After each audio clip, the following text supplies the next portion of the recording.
Before the silence there was the light. Long before the first star of Earth flickered into existence, there lived a race called the Lumas. They were not gods by birth, but by achievement. They had solved the riddles of the entropy and cured the sickness of time. They were the lonely people. Imagine having the keys to the library of the universe and no one to read with. Ikor, the eldest among them, looked at the primitive Prosilians and felt a forbidden emotion, pity. He believed that a candle shared would only make the universe brighter. He didn't want to be a master, he wanted to be a teacher. The Lumas gave the gift of the nucleus. They provided the math to bridge galaxies and the power to feed every mouth on the planet.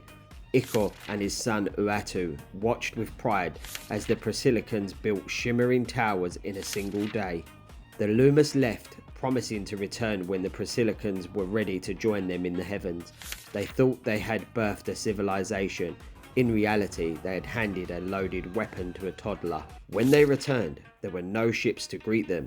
There was only the static of a billion dead voices. The Prosilicans hadn't used the atomics to reach the stars. They had used them to settle old grudges. They turned the power of the suns against their neighbours, and in their greed, they ignited their own atmosphere. In that moment, the Lumas died. Not physically, but spiritually. They realised that to interfere is to colonise the soul of a species. By removing the struggles of evolution, they had removed the wisdom required to survive it. They were the architects of this genocide. They took a vow written in the blood of a dead world.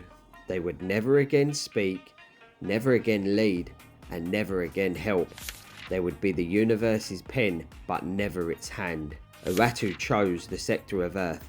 He sits there still, his eyes wide, recording every triumph and every atrocity. People call him the Watcher, as if it were a little title of honour.